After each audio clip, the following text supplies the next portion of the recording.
जय हिंद फ्रेंड्स, आपकी अपनी पॉलिटी के क्लास में आप लोगों का स्वागत है। बहुत ही दिनों से हमारी क्लास पेंडिंग चल रही थी क्योंकि एग्जामिनेशन थे सर पे, और मैं क्लासेस अपलोड इसलिए नहीं कर रही थी कि अब टाइम था रिवीजन का और टाइम डिटेल में पढ़ने का था नहीं। हालांकि अब क्लासेस अपना एग्ज़ाम ख़त्म हो चुका है। जिनका पेपर अच्छा गया वो भी मेंस की तैयारी करेंगे, और जिनका पेपर ख़राब गया वो फिर से प्रीलिम्स और मेंस वगैरह की तैयारी स्टार्ट करेंगे। तो अब वो टाइम आ गया है जब हम डिटेल स्टडी करने पे दोबारा से लग सकते हैं, और दोबारा से हमें डिटेल स्टडी करने पे फोकस करना होगा। तो देर नहीं करते हुए हम अपनी क्लास को स्टार्ट करते हैं और देखते हैं कि इसमें हम क्या पढ़ेंगे। आज से आप लोगों के डेली 1 से 2 क्लास पॉलिटी की और 1 क्लास तो कम से कम मॉडर्न इंडिया की मिलेगी, जिसमें कि हम स्पेक्ट्रम की बुक को कवर करेंगे। और ये हम कवर कर रहे हैं इंडियन पॉलिटी की लक्ष्मीकांत की बुक से, है ना। तो आप लोगों को बेहतर सुविधा इसमें हो सकती है कि आप लोग इसको पढ़ने से पहले लक्ष्मीकांत की बुक अपने सामने रख लें, अपना क्लास देखें और देन आप बुक को पढ़ें, और उसके बाद अगर कुछ ज़रूरत लगता है तो उसमें नोट्स बनाएं और उसका आगे बढ़ें और उसमें रिवाइज करते रहें। ओके, तो चलिए देर नहीं करते हुए हम स्टार्ट करते हैं अपने आर्टिकल 22 का इंट्रोडक्शन। ओके, आर्टिकल 22 का इंट्रोडक्शन हम स्टार्ट करते हैं कि आर्टिकल 22 में आखिर क्या बताया गया है। आर्टिकल 22 में बताया जाता है हमें protection against arrest and detention. Okay, protection against arrest and detention, कि अगर किसी को कोई अरेस्ट हो जाता है या किसी को डिटेन कर लिया जाता है बाय द इंडियन अथॉरिटी, तो उसके लिए किसी भी इंडिविजुअल को क्या प्रोटेक्शन है ना। आपने बहुत सुना होगा, इनको अरेस्ट कर लिया गया, उनको अरेस्ट कर लिया गया। तो आजकल तो बहुत ज़्यादा लोगों को अरेस्ट कर लिया जाता है, बट वो अरेस्ट के अगेंस्ट भी क्या प्रोटेक्शन है वो कौन सा आर्टिकल बताता है? आर्टिकल 22 बताता है। कौन सा आर्टिकल बताता है? आर्टिकल 22 बताता है ना। तो चलिए आर्टिकल 22 के बारे में हम डिटेल स्टडी करते हैं। इसमें बताया गया है कि article 22 grant protection to a person who are arrested or detained. Okay, then it means article 22 grant a protection to a person who are arrested and detained. A person who are arrested and detained protected by article 22. article 22. Okay, 2022 नहीं, article 22. Okay, चलिए next देखते हैं। Detention is of 2 types. Okay, there are 2 type of detention, namely punitive and preventive. Punitive detention and the punitive detention. Okay, there are 2 type of detention. Firstly, you have to learn this name. Okay, कि जो detention होता है वो कितने तरीके के होते हैं? वो 2 तरीके के होते हैं, जिनका नाम है punitive and next one is preventive. अब देखिए इंट्रोडक्शन क्या है। What is the punitive detention? What is the punitive detention? Okay, तो punitive detention is that to punish a person who are offence committed by him, है ना। To punish a person for an offence committed by him after trial and conviction in a court. Okay, तो अब हम समझते हैं कि क्या है प्यूनिटिव डिटेंशन। प्यूनिटिव डिटेंशन ये होता है कि ये एक पर्सन को, एक आदमी को पनिश करता है, उसको सजा देता है एक ऐसे ऑफेंस के लिए जो उसके द्वारा किया गया है ना, उसके द्वारा किया गया है after trial and conviction in a court के ट्रायल एंड कन्विक्शन के बाद एक पर्सन को ऐसी किसी भी ऑफेंस के लिए सजा देना, पनिश करना, जो उस आदमी के द्वारा किया गया है। अब तुम्हारे मन में सवाल आ रहा होगा, मैम जैसे? तो सर ऐसे कि मान लो कोई पर्सन ऐसा है जिसने चोरी कर ली है, कहीं पे किसी को किडनैप कर लिया या किसी का मर्डर कर दिया, है ना। अब तो वो कर दिया, उसने ऑफेंस कमिट कर दिया, है ना। किसी एक पर्सन है, कोई एक ऐसा जो पर्सन है जिसने कोई भी ऑफेंस तो कुछ भी हो सकता है कि भाई कुछ भी, मतलब कुछ भी ऐसा कर दिया कि चलो चोरी कर ली किसी की, या किडनैप कर लिया, मर्डर कर दिया, या किसी को धमका दिया। तो उसने क्या, अपना ऑफेंस तो कर दिया, ऑफेंस को कमिट कर लिया। अब उसके बाद उस पे होगी FIR, फिर वो होगा अरेस्ट, फिर उस पे चलेंगे ट्रायल, उसके बाद उसको जो कोर्ट के द्वारा जो उसको पनिशमेंट दी जाएगी कि हाँ तुमको लाइफ सेंटेंस दिया जा रहा है, या तुमको 10 साल जेल में रहनी है, तुमको 2 साल जेल में रहनी है, तुमको इतना पेनल्टी लगेगा, इतना जेल में रहना है ना। इस तरीके का जो प्रोसेस होता है, जो अक्सर हम अपने टीवी सीरियल्स मूवीज वगैरह में देखते हैं कि मतलब कोई एक क्रिमिनल होता है, फिर उसको वो कोई क्राइम करता है, फिर उसको कोर्ट में उसका ट्रायल चलता है, फिर कोर्ट अपना कन्विक्ट दे देती है और फिर उसके बाद उस आदमी को सजा हो जाती है। तो ये जो पूरा प्रोसेस होता है, इसमें जो फॉर्म ऑफ अरेस्ट है, कि अरेस्ट का फॉर्म क्या है, वो प्यूनिटिव है। What is the punitive? Okay, punitive. और देखिए, आप लोगों को एक चीज मैं बहुत क्लियर करना चाहूंगी, मुझसे ना ये 5 मिनट 2 मिनट की क्लास की उम्मीद मत करिए। मैं डिटेल में पढ़ाती हूँ और डिटेल में ही पढ़ाना और समझाने में मैं विश्वास रखती हूँ। ऐसा मैं रील बना के चीजें नहीं पढ़ा सकती और मैं 2 मिनट 1 मिनट में चीजें नहीं क्लियर कर सकती, है ना, क्योंकि हम यूपीएससी का सिलेबस कंप्लीट कर रहे हैं और इसमें हमें डिटेल एंड कॉन्सेप्चुअल स्टडी चाहिए। और मैं पढ़ाने से पहले ये मान के चलती हूँ कि सामने वाला जो आदमी पढ़ रहा है वो पहली बार पढ़ रहा है ना। मैं रिवाइज कराने के फॉर्म में नहीं पढ़ाती हूँ। एक बार मैं कभी रिवीजन के लिए भी चीज़ें निकालूंगी तो फिर उसमें अलग तरीके से अपना स्टडी पैटर्न होगा। बट अभी मैं ये क्लास बिगनर्स के लिए बना रही हूँ, जो बिगनिंग कर रहे हैं, जो अपने पहले फर्स्ट या सेकेंड टर्म में हैं, जो अपनी चीज़ों को एकदम स्टार्ट कर रहे हैं और डिटेल में समझना चाहते हैं। तो क्लासें थोड़ी लंबी हो सकती हैं, थोड़ी 30 मिनट 40 मिनट तक की क्लासें जा सकती हैं एक आर्टिकल पे, और आप लोग बेशक की स्पीड ज़्यादा करके देख लेना, वो आपका है इशू कि आप क्या कर रहे हैं, कैसे चीज़ों को डील कर रहे हैं, लेकिन यहाँ पे चीज़ें आपको डिटेल्ड ही मिलेंगी। ओके, चलिए तो देखते हैं कि अब हमने बात कर ली प्यूनिटिव डिटेंशन की, कि प्यूनिटिव डिटेंशन क्या होता है। आशा करती हूँ आप लोगों को अच्छी तरीके से समझ में आ गया होगा। अगर समझ में आ गया है तो चैनल को लाइक करिए, ये जो वीडियो है इसको लाइक करिए। Second point is that preventive detention. Okay, पहला हमने देख लिया प्यूनिटिव डिटेंशन। प्यूनिटिव डिटेंशन ऐसा डिटेंशन होता है जिसमें एक पर्सन को उसके कमिटेड ऑफेंस के लिए पनिश किया जाता है by court after trial and conviction. Okay, and the next one is the punitive detention. Ma'am हम ये दो चीजें क्यों पढ़ रहे हैं? क्योंकि हम पढ़ रहे हैं आर्टिकल 22 और आर्टिकल 22 में हमें अरेस्ट और डिटेंशन के बारे में बताया जाता है। और ये अरेस्ट और डिटेंशन कितने तरीके के होते हैं? 2 तरीके के होते हैं। इन 2 तरीकों में हमने पहला तरीका पढ़ लिया जिसका नाम था प्यूनिटिव। अब हम पढ़ रहे हैं दूसरे तरीके को जिसका नाम है प्रिवेंटिव डिटेंशन। क्या नाम है? Preventive detention. ओके, चलिए तो प्रिवेंटिव डिटेंशन का क्या आइडेंटिफिकेशन है? तो इसमें बताया गया है कि detention of a person without trial and conviction by a court.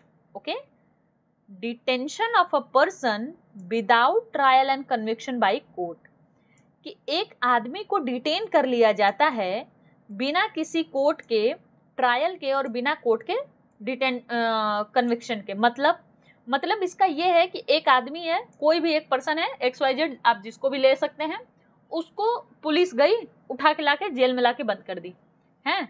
ये हो गया डिटेंशन, ये हो गया आपका preventive detention. Okay, preventive detention ये आपका हो गया कि आपको किसी भी एक इंसान को आप देख रहे हैं कि पुलिस गई और बोली कि हाँ चलो यू आर अंडर अरेस्ट लाई और जेल में लाके रख दी। बोली हाँ भैया आप रहो आराम से यहीं। अब ना उस आदमी को पता ना उसके घर वालों को पता कि क्या है। आगे देखिए, इसको और डिटेल में बताया गया है। It's purpose, what is the purpose of behind the preventive detention? It purpose is not to punish a person for past offence but to prevent him for committing an offence in the near future. Okay, here we understand about the preventive detention. तो इसमें साफ साफ बताया गया है कि purpose, what is the purpose behind this? The purpose is that कि किसी एक इंसान को कोई भी ऑफेंस को कमिट करने से उसको रोका जाता है। कि अब हमने प्यूनिटिव में देखा कि ऑफेंस कर लिया है, उसके बाद उस पर चीजें हो रही हैं, उसके बाद उस पर एक्शन लिया जा रहा है।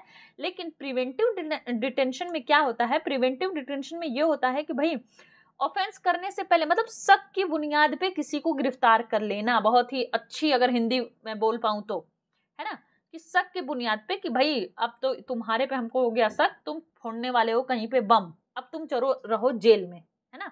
ऐसे कि कुछ ऐसा भाई कुछ ऐसा हीनियस क्राइम होगा तभी तो कि कुछ अपनी इंटरनल सिक्योरिटी को बाउंड कर रहा है या किसी ऐसी चीज को हार्म कर रहा है, तो उस बुनियाद पे किसी इंसान को अपना अरेस्ट कर लेना। चलिए आगे देखते हैं।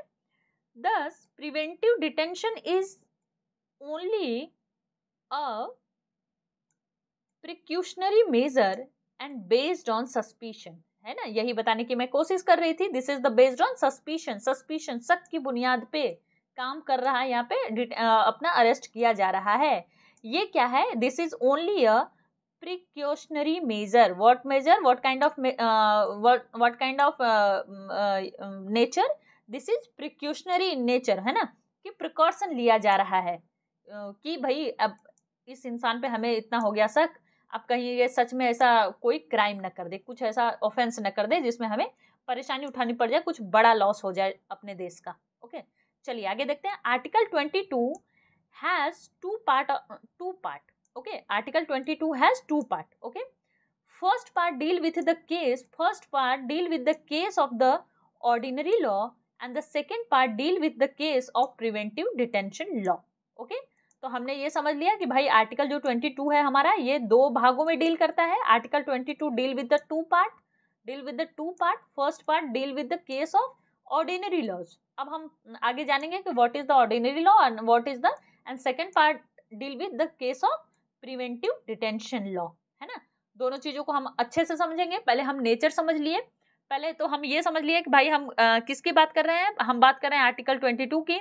आर्टिकल 22 में कौन सा पार्ट, क्योंकि अक्सर ना अब हमारे एग्जाम में क्या, स्टेट पीसीएस वगैरह के एग्जाम में ये भी आ गया है कि नहीं कौन सा आर्टिकल किस चीज के बारे में बताता है, तो ये भी हमें याद रहना चाहिए। मैं हर क्लास में कोशिश करती हूँ आप लोगों को ये वाली लाइन तो पक्की से याद हो जाए। आर्टिकल 22 हमें अरेस्ट एंड डिटेंशन के लिए प्रोटेक्ट करता है। इसमें बताया गया है अपने डिटेंशन के कितने टाइप होते हैं, 2 टाइप होते हैं, और वो 2 टाइप का नेचर क्या क्या होता है।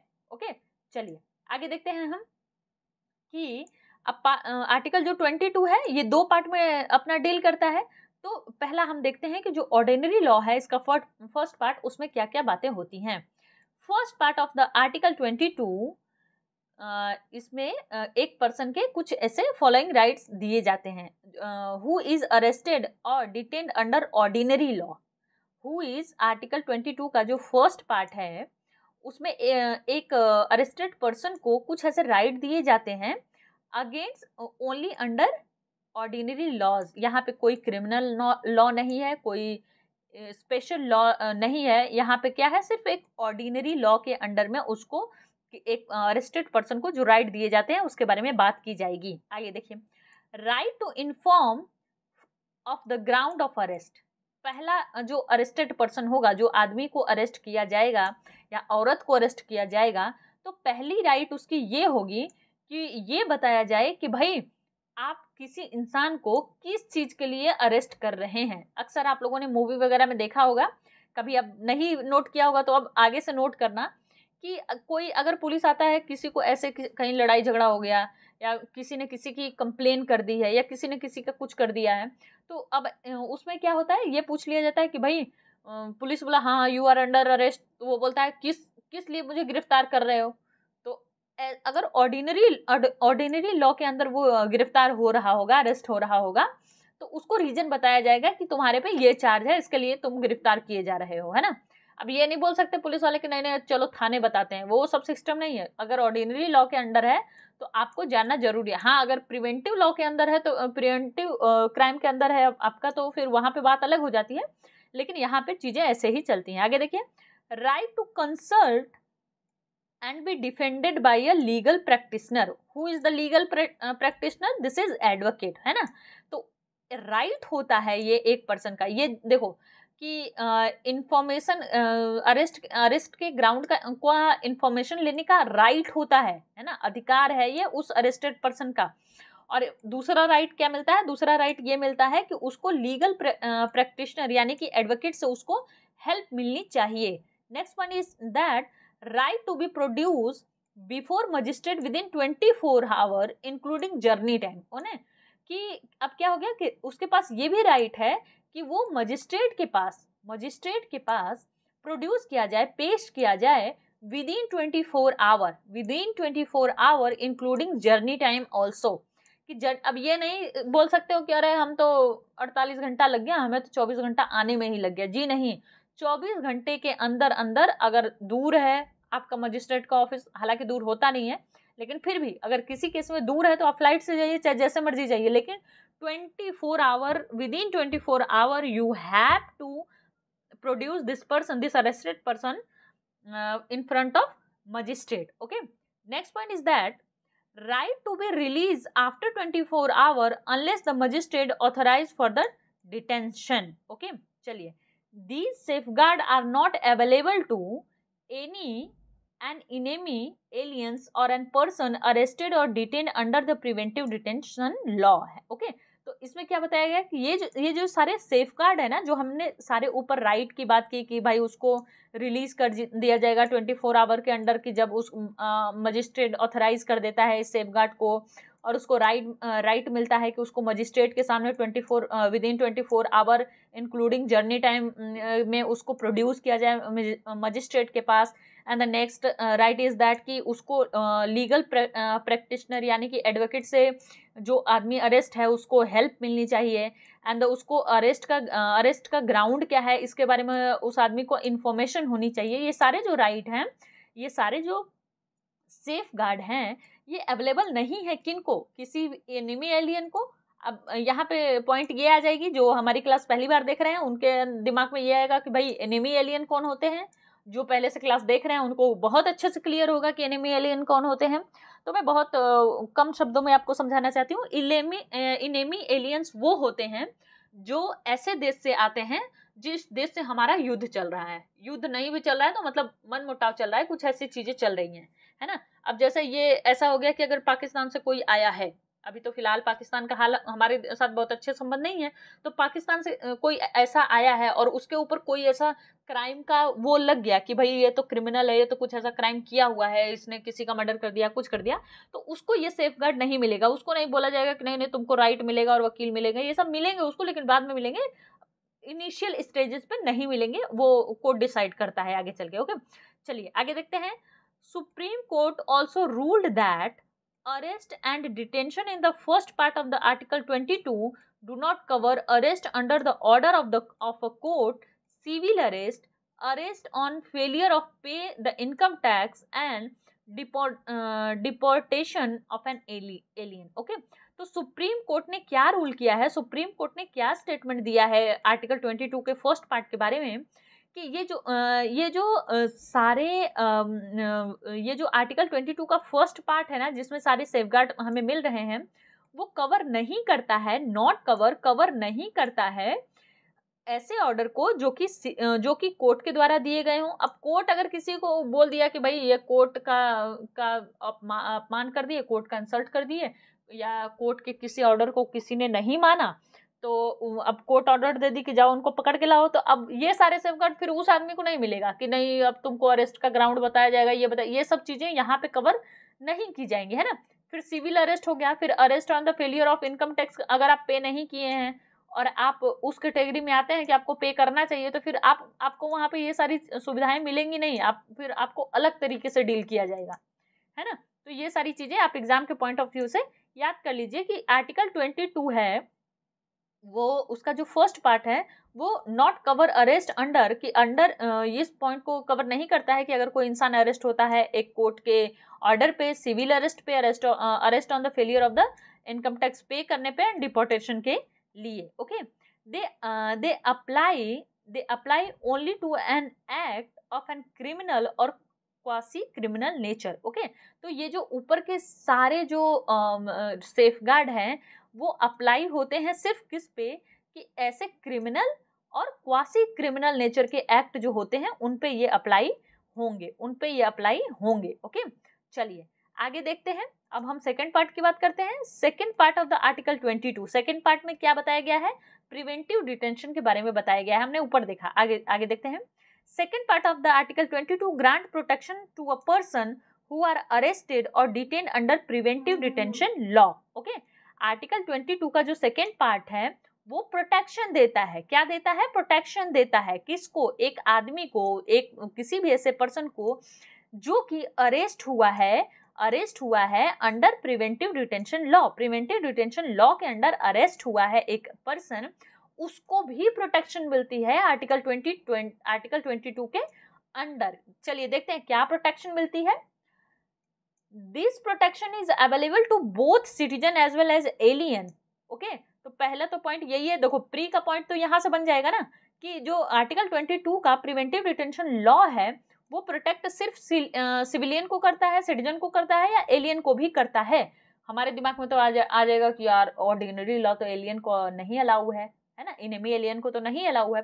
This is also not allowed for the enemy alien, but there are mention only alien. Okay, तो ये पॉइंट को थोड़ा याद रखना कि प्रिवेंटिव डिटेंशन लॉ का जो प्रोटेक्शन हमें मिलता है वो हमारे सिटीजन को भी मिलता है और एलियन को भी मिलता है। एनिमी एलियन को मिलता है क्या? नहीं, एनिमी एलियन को नहीं मिलता है। ओके, चलिए आगे देखते हैं। डिटेंशन ऑफ अ पर्सन, इसके में देखो क्या क्या सेफगार्ड मिलते हैं। Detention of a person can not exceeded 3 month, है ना। Detention of a person can not exceeded 3 month unless advisory board report sufficient cause for extended detention. Okay, board is to consist a judge of high court. Okay, तो इसमें ये बताया गया है कि पहला सेफगार्ड तो ये मिलता है प्रिवेंटिव डिटेंशन के अंदर पहला सेफगार्ड ये मिलता है कि a person can not exceeded 3 month.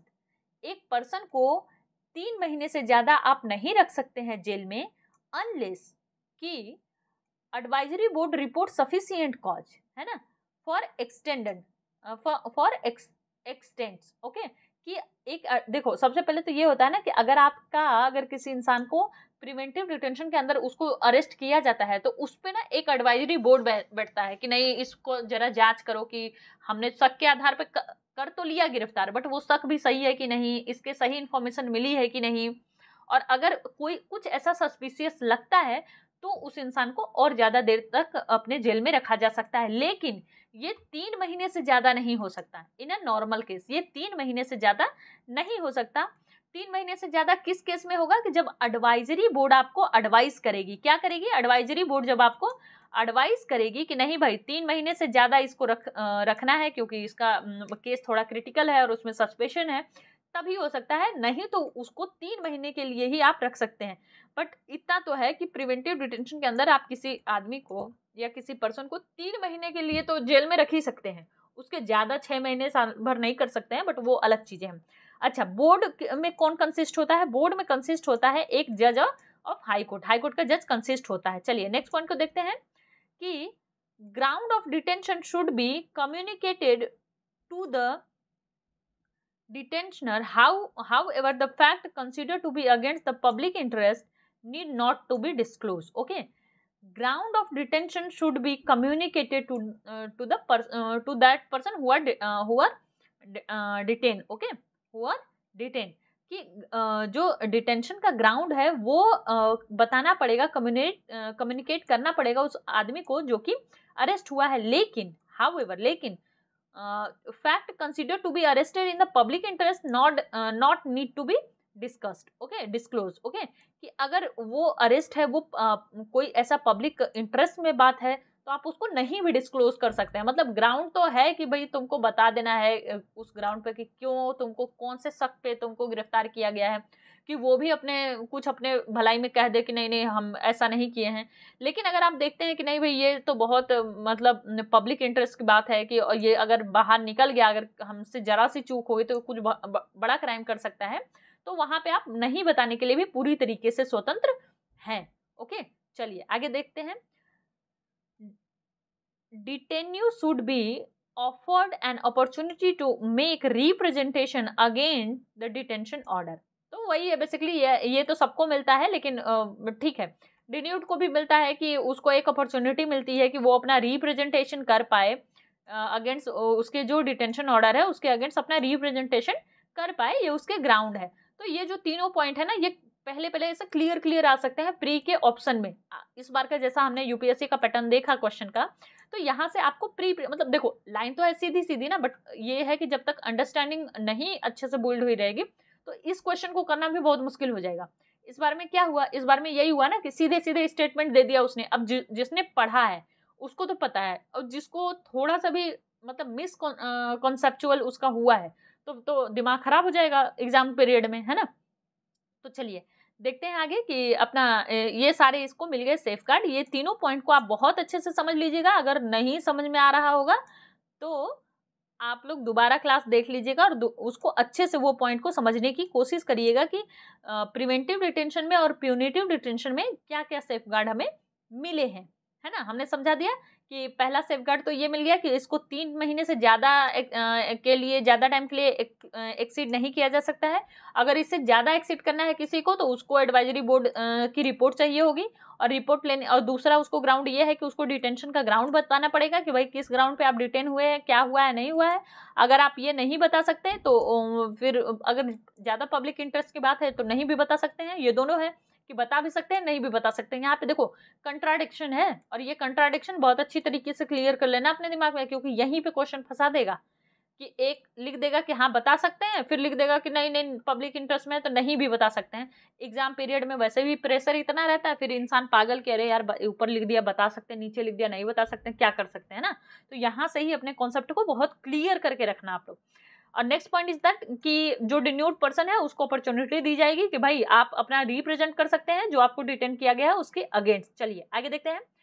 Article 22 also authorise parliament to prescribe, है ना। आर्टिकल 22 जो है हमारा, देखो कोर्ट नहीं, आर्टिकल 22। अब कभी कभी ऐसा क्वेश्चन आता है ना कि क्या हमारा कॉन्स्टिट्यूशन ये ऑथराइज करता है, क्या हमारा कॉन्स्टिट्यूशन पार्लियामेंट को ये ऑर्डर देता है, ये चीजें बनाने को देता है, ये चीजें बनाने को नहीं देता है। तो जैसे बहुत सारे ऐसे, कभी जब मैं यूपीएससी के क्वेश्चन सॉल्व कराऊंगी पॉलिटी के तो उसमें आप लोगों को दिखाऊंगी कि बहुत सारे ऐसे क्वेश्चन आ जाते हैं ना जिसमें ये बता देता कि क्या हमारे कॉन्स्टिट्यूशन में ये बात कही गई है, क्या हमारे कॉन्स्टिट्यूशन में ऐसा ऑर्डर दिया गया है। तो वहां पे बहुत कंफ्यूजन हो जाता है। तो यहाँ पे क्लियर लिखा हुआ है ना, आर्टिकल 22 ऑल्सो ऑथोराइज है ना, अथॉरिटी देता है आर्टिकल 22 किसको, पार्लियामेंट को। पार्लियामेंट को किस चीज की अथॉरिटी देता है कि आर्टिकल 22 के कॉन्टेक्स्ट में किस चीज की अथॉरिटी देता है कि भाई आप ऐसा कुछ ग्राउंड प्रिस्क्राइब करो कि देखो पढ़ते हैं इसको। Article 22 also authorise parliament to prescribe circumstances and classes of case in which a person can be detained for more than 3 months under the preventive detention law without obtaining the opinion of an advisory board. Okay, कि article 22 ये authority देता है parliament को कि आप ऐसे कुछ circumstances बनाइए भाई साहब, कुछ ऐसा क्लास ऑफ केसेस बनाइए जिसमें कि एक पर्सन को मतलब डिटेन किया जा सके 3 मंथ के लिए under preventive detention law.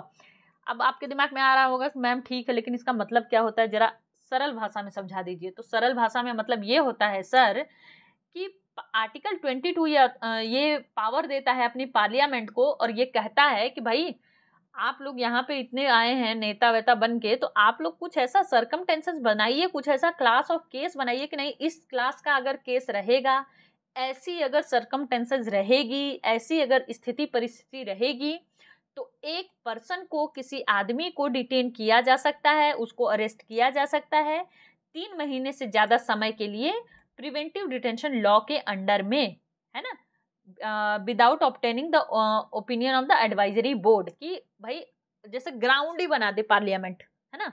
Law तो कौन बनाता है, लॉ तो पार्लियामेंट बनाती है, एग्जीक्यूट करती है अपनी एग्जीक्यूटिव, और उसको जज करती है जुडिशरी। तो इसीलिए ऑथराइज किया गया है पार्लियामेंट को कि भाई आप कुछ ऐसा सर्कमटेंसेस बनाइए, कुछ ऐसा ग्राउंड बनाइए जिससे ये क्लियर हो जाए ना कि नहीं इस ग्राउंड पे हम अरेस्ट कर सकते हैं। इस जैसे आगे बनाया भी है पार्लियामेंट, वो आगे हम डिस्कस करेंगे और उसमें कुछ कुछ केसेस भी बताएंगे आप लोगों को, है ना। तो उसमें कुछ ऐसा कुछ ग्राउंड रहे कि नहीं इस ये ग्राउंड पे अगर तुम काम, जैसे ये है ना कि अगर तुमने किसी की हत्या कर दी, किसी का मर्डर कर दिया तो तुमको लाइफ सेंटेंस तो होगा, है ना, उम्र कैद की सजा तो होनी है। अब तुमने किसी मास कम्युनिटी का ही कुछ ऐसा मर्डर कर दिया या कुछ ऐसे बहुत हीनियस क्राइम कर दिए, तो उसमें ये तो है कि भाई अब तुम्हें मतलब फांसी की सजा तो होनी है ना। जैसे निर्भया वाला केस था दिल्ली का 2012 वाला, इतना हीनियस क्राइम था वो, तो उसमें तो था ना कि भाई उम्र कैद होगी, उसमें तो कितने पैतरे लग गए सबके। तो उस तरीके का ग्राउंड बता दो कि नहीं ये ग्राउंड है तो ये ग्राउंड पे तो भाई प्रिवेंटिव डिटेंशन लग सकता है। और देखो ये प्रिवेंटिव डिटेंशन है बड़ा इंपॉर्टेंट टॉपिक है ना, बड़ा ही इंपॉर्टेंट टॉपिक है ये कभी भी क्वेश्चन अभी तक आ नहीं रहा है इतना 1-2 साल से, तो ये थोड़ा सा मतलब हॉट टॉपिक है कि नहीं नेक्स्ट टाइम पे हो सकता है कि यही पूछ दें, क्योंकि ये 1-2 साल से इसकी बारे में बहुत ज्यादा चर्चाएं हो नहीं रही हैं, है ना। चलिए आगे देखते हैं। और दूसरा क्या बताता है, पहला तो अथॉरिटी ये दे दिया पार्लियामेंट को, दूसरा क्या बताता है, maximum period for which a person can be detain in any class of case under preventive detention law, कि ये भी बोलता है अपना आर्टिकल 22 कि पार्लियामेंट एक मैक्सिमम पीरियड भी बताए। अभी तो क्या मैक्सिमम पीरियड 3 महीने का है ना, बट फिर ये क्या एडवाइजरी बोर्ड अगर बोल दी, तो एडवाइजरी बोर्ड भी अगर बोल दी तो चलो कितने साल और कितने दिन रख लेंगे, अगर एडवाइजरी बोर्ड भी बोल देती है तो और कितने दिन रख लेंगे, और क्या 6 महीना रख लेंगे कि साल भर रख लेंगे, 5 साल रख लेंगे, 10 साल रख लेंगे, कितना रख लेंगे भाई, कुछ ऐसा पर्टिकुलर तो नहीं है कि नहीं नहीं इतने टाइम रखने के बाद आपको कुछ और अलग मेजर लेने पड़ेंगे, कुछ और। अब इंसान क्या पूरी जिंदगी जेल ही में रहता रहे, है ना। तो इस चीज से अपने आप को बचाने के लिए आर्टिकल 22 ने पार्लियामेंट को ये बोला कि भाई maximum period for which a person can be detain in any class of case under the preventive detention law, कि मैक्सिमम पीरियड बता दो कि मैक्सिमम मैक्स पीरियड कितना हो सकता है ना। And the next point is that the procedure to be following by an advisory board in an inquiry, okay। तो इसमें ये भी है कि उस प्रोसीजर की भी क्लियरिटी नहीं है कि एडवाइजरी बोर्ड तो चलो बैठा देंगे हम, पहले प्रिवेंटिव डिटेंशन कर लिए, फिर एक एडवाइजरी बोर्ड बैठा दिए कि एडवाइजरी बोर्ड ये बढ़ गए, लेकिन उस एडवाइजरी बोर्ड का इंक्वायरी का बेस क्या होगा, है ना।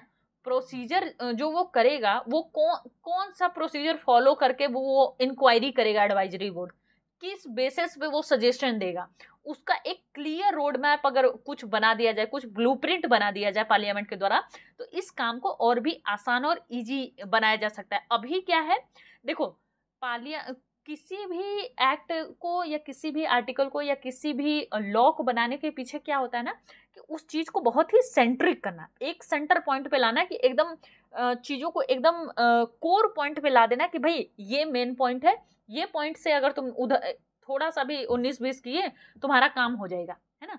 अब इसमें क्या, ये जो प्रिवेंटिव डिटेंशन का मैटर है, ऐसे बहुत सारे मैटर हैं अपने कॉन्स्टिट्यूशन में, आगे हम जैसे जैसे बढ़ते जाएंगे वैसे देखते जाएंगे कि ये ना बहुत ब्रॉड पर्सपेक्टिव है, कि बहुत ही मतलब फैला हुआ है, इसमें कुछ क्लियर है ही नहीं कि क्या करना है नहीं करना। प्रिवेंटिव डिटेंशन में हम प्रिवेंट तो कर लिए, अरे सॉरी हम डिटेन तो कर लिए, हम ऑफेंस को प्रिवेंट भी कर लिए, बट इसमें अब ये है कि अब इनका क्या करें, जिनको हम डिटेन कर लिए हैं इनको कितने दिन तक रखें, इनको कहाँ लेके जाएं, इनको इनके आगे का प्रोसेस क्या होगा। वो जो आदमी अरेस्ट हुआ है उसका भी तो कुछ अपना फंडामेंटल राइट है ना। हो सकता है कि हमें गलत इन्फॉर्मेशन मिल गई हो, हमने 3 महीने उसके रख लिए, उसको 3 महीने जेल रख दिया, उधर उसकी नौकरी छूट गई, किसी का कुछ हो रहा है, बिजनेस खराब हो गया किसी, उसके बाद तो वो क्या करेगा तो उस चीज को कंपनसेट करने का भी कोई नियम नहीं है ना। तो यहाँ पे मतलब बहुत सारे लूप होल्स हैं, और उन्हीं सब लूप होल्स को भरने के बारे में बात कही जा रही है अपने आर्टिकल 22 में, कि पार्लियामेंट को ये बोला जा रहा है कि कुछ क्लियर ब्लूप्रिंट आप दीजिए तो फिर आगे काम चले, है ना। चलिए आगे देखते हैं, ये पॉइंट एक रीडिंग लगा लेते हैं, कि इतना इंपॉर्टेंट है नहीं क्योंकि ये पहले आया बाद में चला गया, तो कोई बहुत मायने का है नहीं, बट चलिए दिया हुआ है तो एक रीडिंग लगा लेते हैं।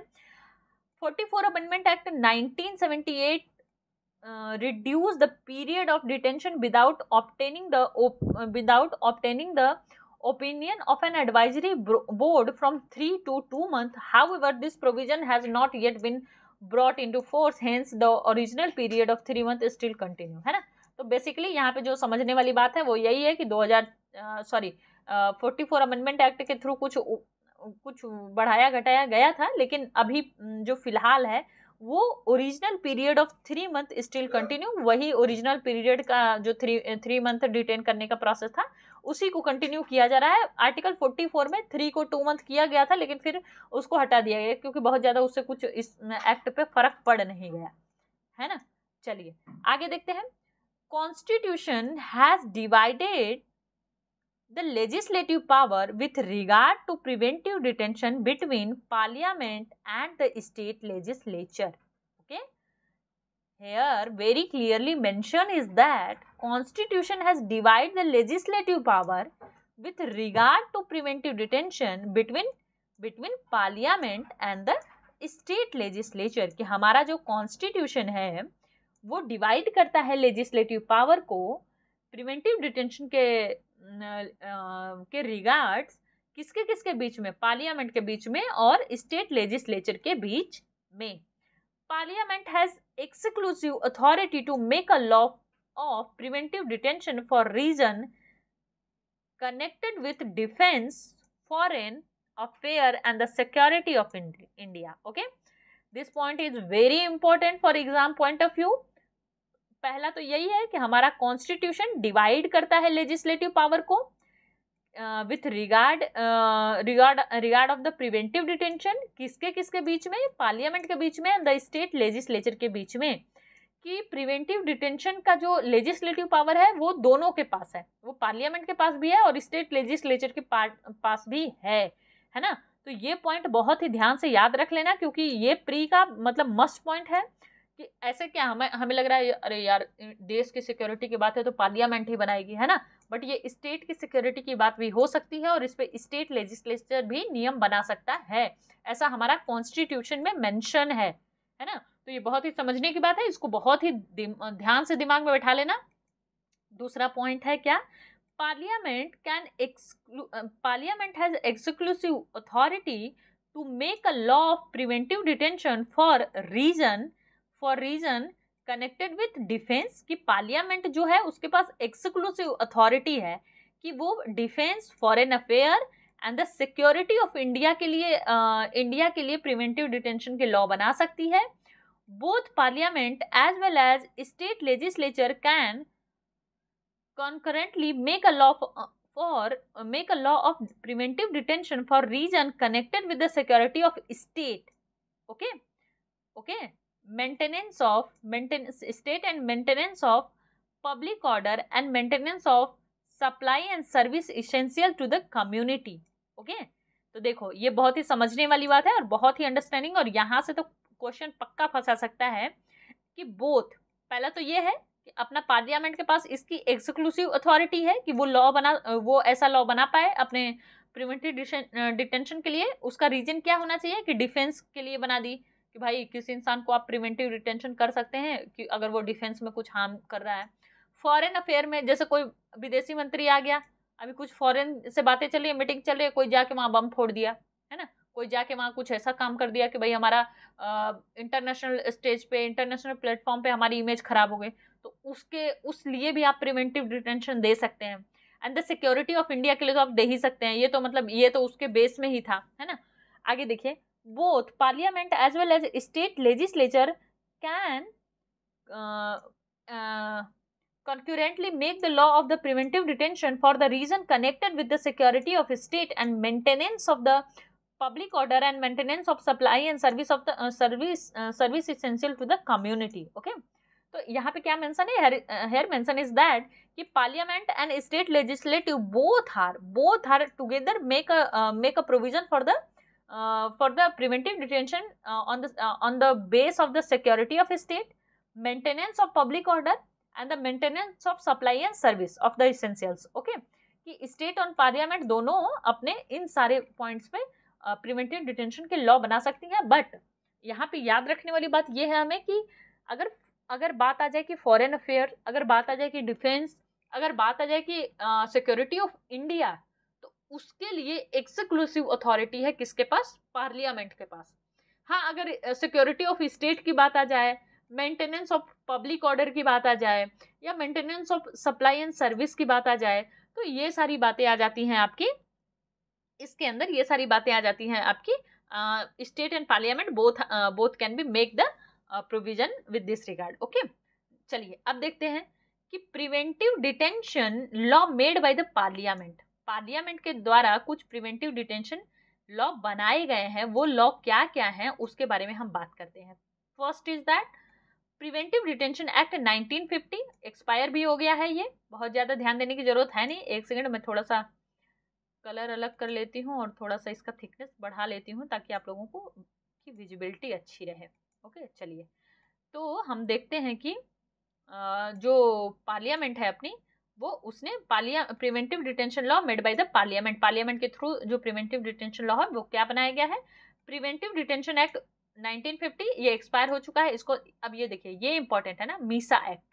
आप लोगों ने बहुत ऐसे न्यूज में सुना होगा, आपने कुछ, आपके घर में कुछ ऐसे अगर थोड़े से अवेयर लोग होंगे जिनका time period, younger time period रहा होगा 1971, 72, 75 इस टाइप का, तो मीसा एक्ट एक टाइम पे बड़ा लगता था, लालू जी वगैरह लोगों पे बहुत लगा हुआ है ये। तो ये है कि maintenance of internal security, Misa act ये होता है ना, और इन पे मीसा लग गया, उन पे मीसा लग गया, मीसा से वो अरेस्ट हो गया, मीसा से, तो मीसा यही है, Misa is the preventive detention law. Okay, replace in 1978। Next one is conservation of the foreign exchange and the prevention of smuggling activity, है ना। प्रिवेंशन स्मगलिंग एक्टिविटी के लिए भी आपका देखो कुछ कुछ की वर्ड्स है ना जिसको भी आप याद रख सकते हैं तो आपके लिए इजी हो जाएगा, कि फॉरेन एक्सचेंज हो गया आपका, और आपका स्मगलिंग के लिए प्रिवेंशन हो गया, तो यहाँ पे आपका प्रिवेंटिव डिटेंशन लग सकता है। Next one very important is the NASA. NASA वो नहीं अमेरिका वाला, नासा ये है national security act 1980। This is also a preventive detention law made by the parliament. Okay, next one is prevention of black marketing and maintenance of supply and essential commodity act, ये 1980 में बना था। Next one is that terrorist and the disruption activity, disruptive activity preventive act, है ना, टाडा। टाडा 1985 में बना था, 1985 में बना था और रिप्लेस हो गया 1995 में, है ना। तो आप देखो कीवर्ड को याद रखो कि टेररिस्ट पे बन सकता है ना। उसके बाद आपका ब्लैक मार्केटिंग पे बन गया है, उसके बाद सप्लाई मेंटेनेंस पे बन गया कि कमोडिटी, इसेंशियल कमोडिटी की सप्लाई के लिए भी बना है। नेशनल सिक्योरिटी एक्ट, इसको तो रट ही डालो, है ना, कि नेशनल सिक्योरिटी पे आपसे एक ऑप्शन है कि भाई नेशनल सिक्योरिटी पे प्रिवेंटिव डिटेंशन है कि नहीं है, उसको पक्का लिख दो। नेशनल सिक्योरिटी के बाद जहां आ जाएगी वहां सब लग जाएगा, है ना, सारे एक्ट लग जाएंगे, सारे फोर्स लग जाएंगे, सारे लॉ लग जाएंगे। नेशनल सिक्योरिटी से ऊपर कुछ कोई चीज नहीं है दुनिया में, है ना, ये याद रख लेना। उसके बाद स्मगलिंग है, एक कीवर्ड ये याद रख लो। फॉरेन एक्सचेंज है, एक कीवर्ड ये याद रख लो। Internal security is also the kind of national security, है ना, ये याद रख लो। तो ये सारे जो प्रोविजन है, ये सारे प्रोविजन तुम्हारे अपने बने हुए हैं। अनलॉफुल एक्टिविटी एक्ट, है ना, यूपा जिसको कहा जाता है, ये अमेंड हुआ था अभी हाल फिलहाल 2019 में। अनलॉफुल एक्टिविटी प्रिवेंटिव एक्ट यूपा, नाम बड़ा सुना होगा आप लोगों ने अगर न्यूज़पेपर कंटिन्यू पढ़ रहे हैं तो ये सारी पॉइंट है उसके, है ना, ये सारे प्रिवेंटिव डिटेंशन लॉ है। तो हो सकता है कभी ऑप्शन में यही दे दे कि पार्लियामेंट के थ्रू बनाया गया है या स्टेट के थ्रू बनाया गया है, तो पहले तो यही रख लेना। उसके बाद ये कीवर्ड्स हैं जो वो याद कर लेना, है ना। चलो आगे देखते हैं। It is unfortunate. अब देखो बड़ी इंटरेस्टिंग बात बताई गई है, हालांकि अब क्लास खत्म होने वाली है बट थोड़ा सा देख लेते हैं। ये बहुत ही इंटरेस्टिंग और एक तो फिलोसॉफिकल चीज है, यहाँ पे बताई गई है कि it is unfortunate to know that no democratic country in the world has made preventive detention as an integral part of the constitution as has been done in India. Unfortunately हमें ये जानना पड़ता है कि पूरे वर्ल्ड में कोई भी ऐसी डेमोक्रेटिक कंट्री नहीं है जिसमें कि प्रिवेंटिव डिटेंशन को अपने कॉन्स्टिट्यूशन का इंटीग्रल पार्ट बनाया गया हो, है ना। आगे देखिए, it is unknown in USA. It is unknown in USA. Unknown in USA. Sidhi question यहीं से आ जाएगा कि भाई प्रिवेंटिव डिटेंशन इंस्पायर हो गया है, इंडिया यूएसए से ले लिया है, सीधा देगा। देखो इतना बीच में इतनी इंपॉर्टेंट लाइन दे दिया ना, लोगों का ध्यान तो जाएगा ना, अरे यार इंडिया में है तो यूएसए में तो होगा ही, यूएसए तो हमसे ज्यादा ही डेवलप है। इसमें कॉमन सेंस लगा के लोग अपना फिर आंसर गलत कर देंगे। तो वो ये याद रख लेना कि ये it is unknown in USA. Okay, आगे देखो, आगे क्या लिखा गया है। It was restored in the Britain only during first and second world war time, है ना। ब्रिटेन में ये सिर्फ first and second world war के टाइम में था। And in India preventive detention existed even during the British rule. For example Bengal state prevention regulation 1918 and the defence of India act 1939 provided for the preventive detention. तो इसमें बात ये कही गई है कि प्रिवेंटिव डिटेंशन की जो बात है इंडिया में, वो इंडिया में तो ये एक्सरसाइज हो रहा है अपने ब्रिटिश रूल के टाइम से ही, जिसमें कुछ एग्जाम्पल भी दे दिए गए हैं कि बंगाल स्टेट प्रिवेंसी regulation of the 1980 and the defence of Indian act of the 1939, ये सारी एग्जाम्पल दे दी गए। बट आपको मैं बड़ा एक इम्पोर्टेंट एग्जाम्पल दे दूं प्रिवेंटिव डिटेंशन का। इंडिया में एक बहुत ही मजेदार वो आया था जिसको बोलते हैं लॉ आया था ब्रिटिश टाइम के अंदर, जिस लॉ के का जो मेन ऑब्जेक्टिव था वो ये था कि किसी भी फ्रीडम फाइटर को विदाउट ट्रायल जेल में डाल सकते हैं। और उस लॉ का नाम था, अगर मैं ठीक तरीके से याद कर पाऊं तो शायद रोलैक्ट एक्ट, उस एक्ट का नाम था, जिसपे कि इतना हंगामा हो गया था कि रोलैक्ट एक्ट आया था। तो शायद, अगर मैं कंफर्म नहीं हूं तो मैं कमेंट बॉक्स में इसका ऑप्शन जरूर डाल दूंगी सही, लेकिन जहां तक मुझे लगता है कि मैं इसके लिए कल एकदम करेक्ट हूं, क्योंकि इल्बर्ट बिल एक कंट्रोवर्शियल था, एक आपका अपना ये रोलैक्ट एक्ट था। तो इसमें ज्यादातर चांस है कि रोलैक्ट एक्ट ही रहा था ये, जिसमें कि जिसका ऑब्जेक्टिव ये था कि जो भी स्वतंत्रता सेनानी हैं, जो भी अपने फ्रीडम फाइटर हैं, उनको बिना किसी बेस पे आप ऐसे जेल में डाल सकते हैं, है ना। तो इस पे बड़ा हंगामा भी हो गया था, बड़ी चीजें हो गई थी। तो ये एक तरीके का प्रिवेंटिव डिटेंशन ही तो है। ब्रिटिश गवर्नमेंट को सिक्योर करने के लिए आप किसी फ्रीडम फाइटर को जेल में डाल दे रहे हैं। तो ये एक तरीके का प्रिवेंटिव डिटेंशन ही तो है कि भाई हमने प्रिवेंट ले लिया, कहीं ये कुछ ऐसा ना कर दे कि हमारी गवर्नमेंट में तकलीफ आ जाए, है ना। चलिए, बहुत अच्छी तरीके से ये क्लास में आप लोगों को समझाने की कोशिश की हूँ और आशा करती हूँ कि आप लोगों को अच्छी तरीके से क्लास समझ में आई होगी। कोई और समस्या है, कोई परेशानी है तो आप लोग हमें कमेंट करके कमेंट बॉक्स में जरूर बताइए। हमारे चैनल को ज़्यादा से ज़्यादा सब्सक्राइब करिए, शेयर करिए, लाइक करिए, कमेंट करिए। कोई और सब्जेक्ट अगर आप लोग अच्छे से पढ़ना चाहते हैं, उसको उस पर डिटेल वीडियो चाहते हैं, तो उस डिटेल वीडियो के बारे में भी हमें कमेंट करके बताइए। और इसी तरह हमारे साथ बने रहिए, क्लास करते रहिए, पढ़ाई करते रहिए, आगे बढ़ते रहिए। आप लोगों का बहुत बहुत धन्यवाद।